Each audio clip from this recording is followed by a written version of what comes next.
स्वराज यत्नाड़ एक बयान देता है। क्या बोलता है वो बयान देकर? अगर उर्दू स्कूल को चलना है, अगर हिजाब पहनना है तो आप पाकिस्तान चले जाओ।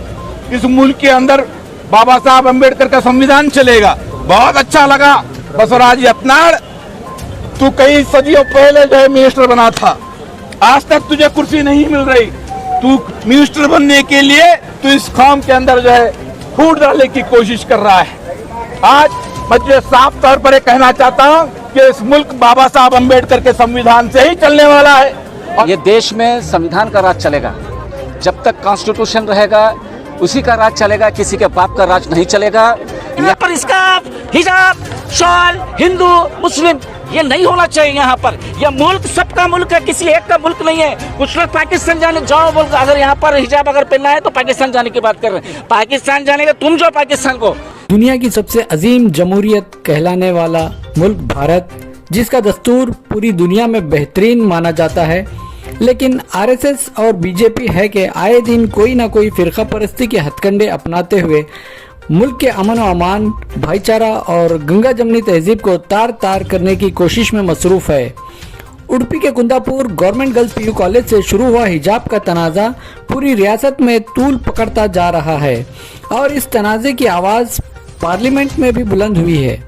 रियासत भर में उडुपी कॉलेज इंतजामिया और बीजेपी हुकूमत के खिलाफ बाबा साहब अम्बेडकर के दस्तूर की खिलाफवर्जी करते हुए मजहबी आज़ादी को रोकने की मजम्मत करते हुए एहतजाजी मुजाहरे बढ़ते ही जा रहे हैं। इसके तहत आज शहर गुलबर्गा में जनता दल सेक्युलर पार्टी की जानिब से रियासती अक़लियती सदर इंजीनियर नासिर हुसैन उस्ताद की क़यादत में शहर के जगत सर्कल से डिप्टी कमिश्नर ऑफिस तक बड़े पैमाने पर एक एहतजाजी रैली निकाली गई। इस एहतजाज में हिजाब से मुतालिक कुरान से और दस्तूर के आर्टिकल 24 के तहत मजहबी आज़ादी का हवाला देते हुए कहा कि कॉन्स्टिट्यूशन के मुताबिक हिंदू, मुस्लिम, सिख, ईसाई तमाम मज़ाहिब को अपने अपने मजहब पर अमल करने की पूरी आज़ादी है, इससे कोई रोक नहीं। एहतजाज के दौरान फिरका परस्त बीजेपी, विजरा, बसवराज यत्नाड़, प्रताप सिम्हा और दीगर बीजेपी कायदीन के अलावा फिरका परस्त बीजेपी हुकूमत के खिलाफ नारे लगाए गए। इस एहतजाज में रियासती अक़लियती सदर Nasir Hussain Ustad, Syed Mazhar Hussain advocate, Kalimuddin advocate, Sajid Kalyani corporator, Aleem Inamdar के अलावा हजारों की तादाद में खवातीन और अवाम ने शिरकत की। रियासत भर में हिजाब के मामले को लेकर हो रहे एहतजाजों के सिलसिले के सबब वजीर आला बसवराज बोम्मई ने ट्वीट के जरिए रियासत भर के तमाम हाई स्कूल और कॉलेजेस को 3 यौम की तातील का ऐलान करते हुए तलबा, टीचर्स, स्कूल्स के मैनेजमेंट और अवाम से अमन और भाईचारा बरकरार रखने की अपील की है। देखते रहिए जी मीडिया गुलबर्गा। देखिए, हमें पूरी उम्मीद है कि ऑनरेबल कोर्ट इंसाफ करेगा और यहाँ पर जो मामला है ये साफ है, बिल्कुल साफ है। ये जो ड्रेस कोड होता है ये बिलो द नेक होता है, ये अबव द नेक नहीं हो सकता।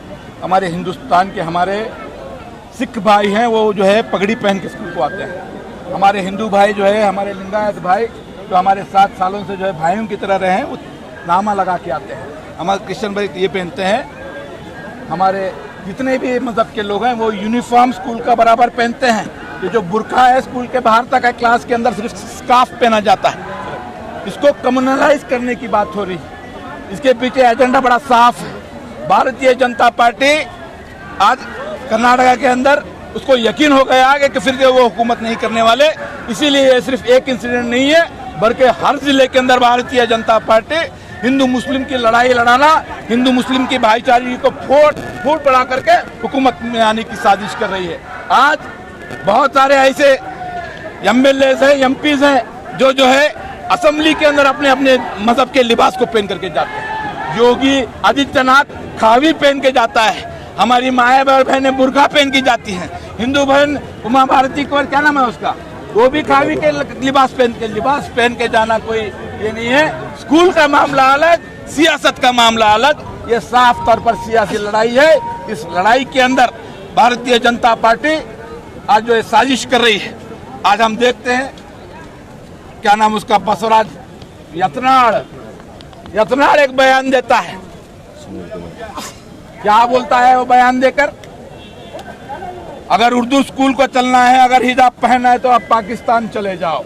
इस मुल्क के अंदर बाबा साहब अम्बेडकर का संविधान चलेगा। बहुत अच्छा लगा बसवराज यत्नाड़, तू कई सदियों पहले जो है मिनिस्टर बना था, आज तक तुझे कुर्सी नहीं मिल रही।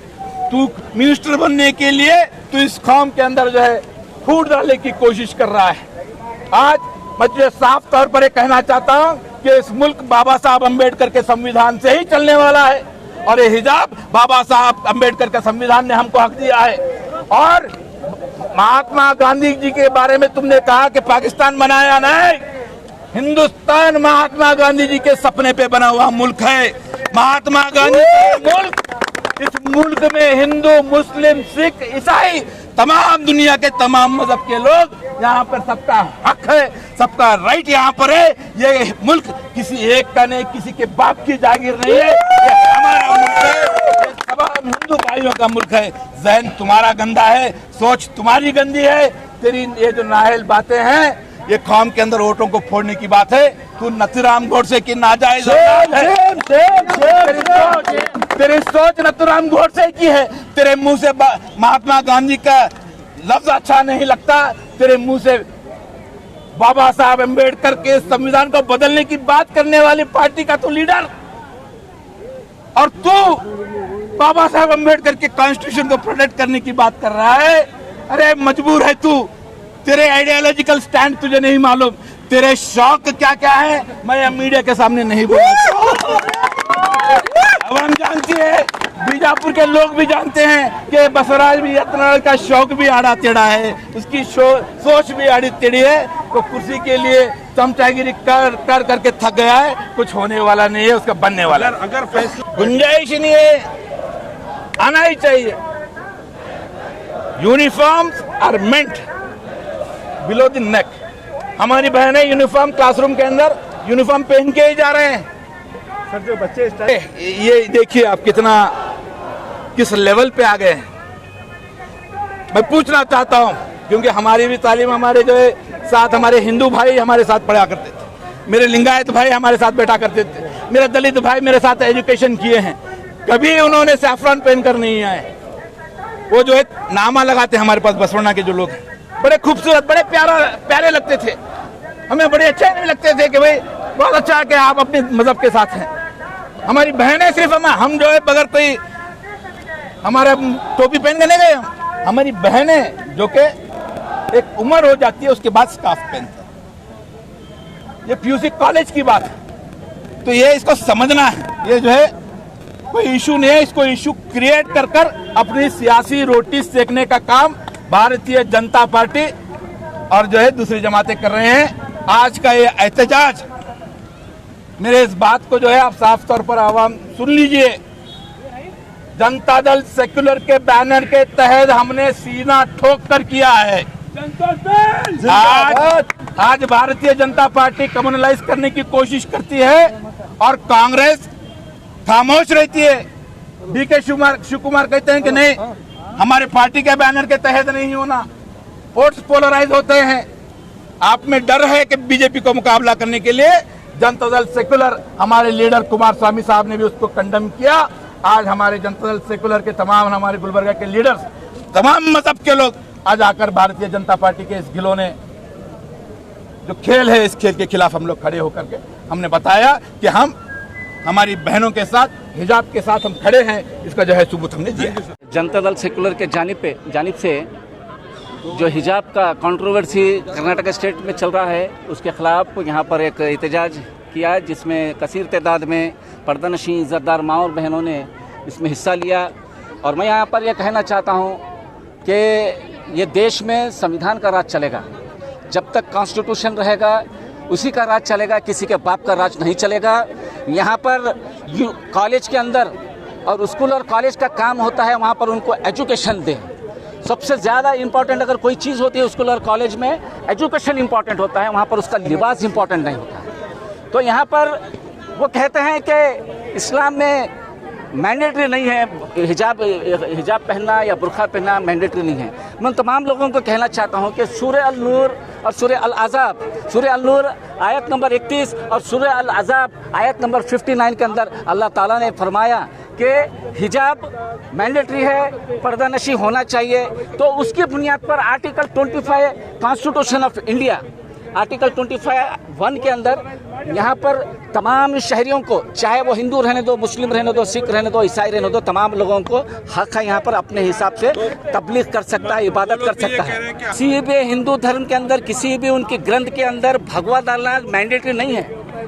किसी भी उनके हिंदू धर्म के अंदर यहाँ पर भगवा कलर डालना, भगवा शॉल डालना मैंडेटरी नहीं है। अगर मैंडेटरी है तो वो लोग भी फिर सकते हैं, वो लोग भी रख सकते हैं। यूनिफॉर्म की बात कर रहे हैं, यूनिफॉर्म बिलो द नेक होता है, यहाँ से नेक के नीचे से यूनिफॉर्म होता है। यहाँ के ऊपर जो मामला है वो हमारा हक है। यहाँ पर मैं स्कार्फ डाल सकता हूँ। यहाँ पर अब कोविड आया, पहले तो मास्क भी लगाने के वहाँ पर ये नहीं थी। अब कोविड आने के बाद उनको चाहते हुए नहीं चाहते हुए उनको मास्क लगाना पड़ रहा है। जिस तरह से मास्क लगाते हैं उसी तरह से सर को भी कवर कर रहे हैं, क्योंकि औरत के लिए सबसे इम्पोर्टेंट, सबसे बड़ी दौलत, सबसे बड़ी इज्जत उसकी आबरू होती है और उसकी मॉडेस्टी होती है, और उसकी तहफ़्फ़ुज़ करने का हक हर औरत को है, सिर्फ मुस्लिम औरतों को नहीं है। अगर हिंदू मजहब की अगर लड़की स्कार्फ अगर पहनना चाहती है तो उसमें एतराज़ क्या है? सर, अचानक स्कूल्स में इस तरीके के चीजें स्टार्ट हुई है और बीजेपी के लीडर्स का इस इशू में डायरेक्ट इन्वॉल्व होना बीजेपी के लिए नया नहीं है।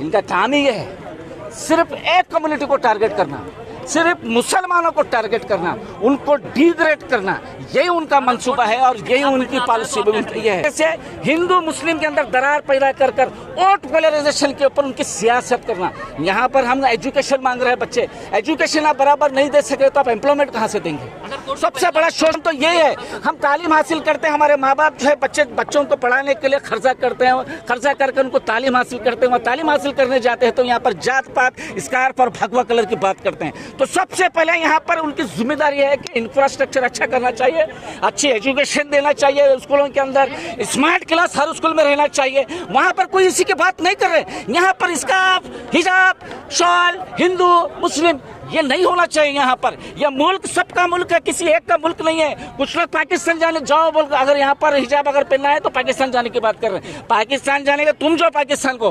अगर जाना, अगर हमको भेजना है तो अमेरिका जाने की बात क्यों नहीं करते, सिंगापुर जाने की बात क्यों नहीं करते, सिर्फ पाकिस्तान की बात क्यों करते हैं? यह मुल्क में हम पैदा हुए, हम इस मुल्क के अंदर मरेंगे, इस जमीन के अंदर हम दफन होंगे। कोई मैका लाल हमको नहीं रोक सकता। बसोरा जाते रत्ना और कुछ गिले चुने लीडर है, ये कुछ लोग हैं जो जहर फैला रहे हैं रियासत के अंदर। और ये सिर्फ कर्नाटक स्टेट तक बात नहीं रुकी है, पूरे मुल्क में इसकी आग फैल चुकी है। पहले वो 6 जो लड़कियां उडुपी से जो मुहिम शुरू करी, उन तमाम 6 लड़कियों को मैं यहाँ पर गुलबर्गा के अवाम की जानिब से उनको सलाम करता हूँ। वो 6 शेरनियां ने संविधान बताया है, संविधान के हुकूक पूरे खवातीन को बताया है कि संविधान के अंदर आर्टिकल 25 है, आर्टिकल 21A है, आर्टिकल 15 है, कॉन्स्टिट्यूशन की वो लोग बात कर रहे हैं। वो लोग कॉन्स्टिट्यूशन के बारे में, फंडामेंटल राइट के बारे में नहीं जानते। वो कॉन्स्टिट्यूशन नहीं पढ़ते इसलिए क्योंकि वो बाबा साहब अम्बेडकर ने वो कॉन्स्टिट्यूशन को रखा है। बाबा साहब अम्बेडकर को नफरत करते थे। बाबा साहब अम्बेडकर जब छोटे थे, जब उनको तालीम हासिल करने स्कूल को जाते थे, उनको स्कूल के बाहर बिठाया जाता था, उनको खिड़की के बाहर बिठाया जाता था। कि डिस्क्रिमिनेशन अब से नहीं है, एक जमाने से है। तो मैं वही कहना चाहता हूँ, लड़कियों को आप देख रहे हैं जिस तरह से बाबा साहब अम्बेडकर ने ये अनटचेबिलिटी को लेकर मुहिम चलाई थी, ज़्यादा से ज़्यादा तालीम हासिल की थी, वो बैरिस्टर बने, सबसे ज़्यादा तालीम हासिल करने वाले इंडियन हैं। तो उसी तरह से हमारे लड़कियाँ भी साबित करें, वो भी अच्छी से अच्छी तालीम हासिल करके उनको अपने तालीम के जरिए से उनको मुँह तोड़ जवाब देंगे इंशाल्लाह।